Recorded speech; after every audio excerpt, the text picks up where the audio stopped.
Hey everyone, it's Sammy from Push Square, and obviously E3 2017 is now over, but as we all know, life never stops in PlayStation land, and one of the big new games that comes out this week is Nex Machina, which is the latest game from Housemarque. You may know Housemarque for games like Super Stardust, Resogun, Alienation, and this is the latest kind of more arcade-leaning title from the studio.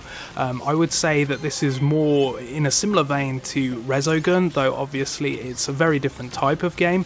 If Resogun was kind of Defender, this is more Smash TV, and what's interesting in making that comparison is that the game has been collaborated on by a guy called Eugene Jarvis. Now, if you don't know who Eugene Jarvis is, he's kind of a legend in the arcade space. He's worked on all sorts of games. I just mentioned Defender, Smash TV. He created those games, and he's had input in this game alongside Housemarque in bringing it to life.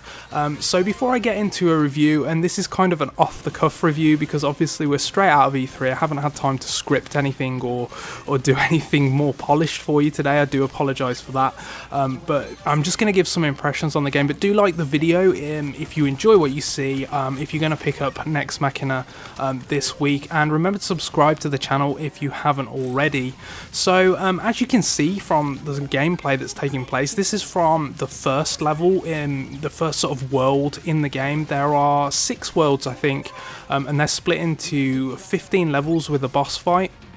And basically you just work your way through these levels, shooting everything on screen and collecting the humans. So there are a lot of mechanics in this game that are kind of iterated on from Resogun. So you are saving humans, and there's various multipliers and stuff that play into that. So while this game looks simple from what you're seeing on the screen, there's actually a hell of a lot of depth to the gameplay. There are a lot of scoring systems, a lot of multipliers, and there are a lot of secrets too. There are like beacons that you have to shoot.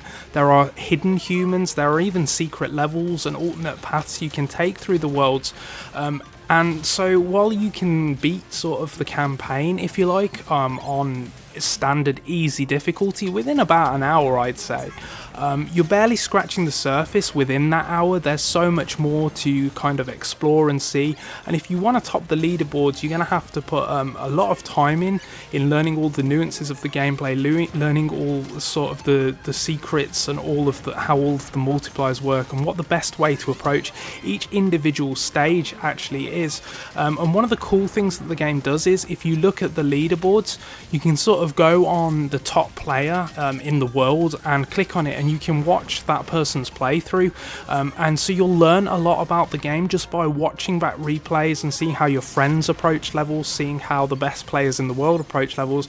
That's certainly how I've learned like the placement of some of the secret humans and figured out how some of the mechanics work, and I think that's a really neat inclusion. I'm surprised more games don't actually do that, especially one like this that has a lot of depth to its scoring system, and has a lot of nuance to all of the mechanics and stuff. Now obviously you can see that visually this game looks amazing. This is running on a PS4 Pro.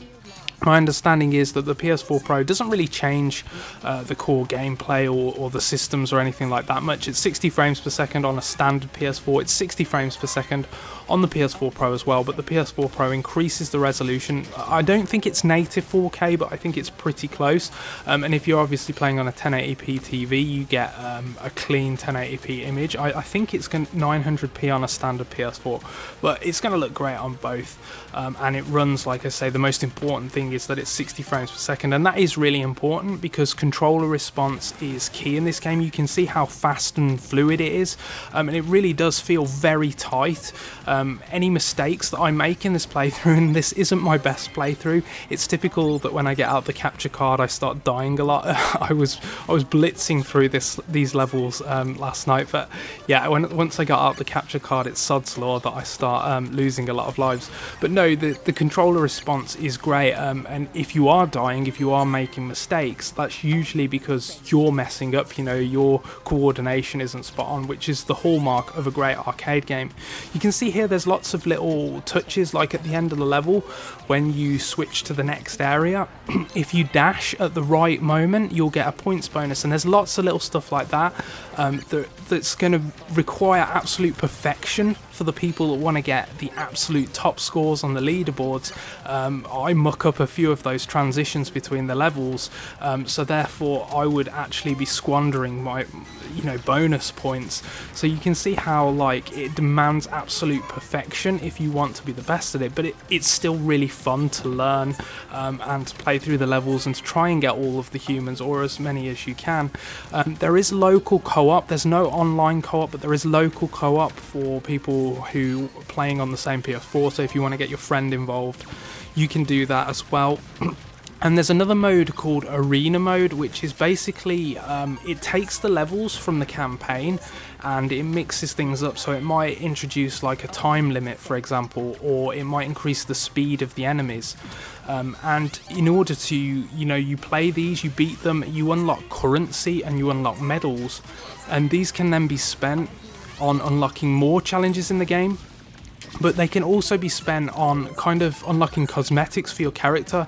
So obviously your character isn't, the most brilliantly designed icon in any game ever made, but you can like change the color and change the color of the bullets. Actually, the bullets aren't default to this kind of pinky purpley color that I've got here, that I bought that unlock. And there's like, you just see I unlocked a feat there. There's like little, like in Call of Duty where it's got all the little mini challenges as you play through. It's got kind of that kind of system to it. So it's like, beat a total of 10,000 enemies and all that sort of stuff. And this is all tied into the trophy system and stuff like that. So this is one of the boss fights. The boss fights actually get quite imaginative. There's, I won't spoil it, but there's some cool bosses in some of the later worlds. This is probably the most straightforward boss, as you'd expect it being the first one. But yes, this is Nex Machina. I really enjoyed it. There's a written review on pushsquare.com if you want to check that out. Do let me know whether you're going to pick it up in the comments section below. And thank you so much, as always, for watching. Complete.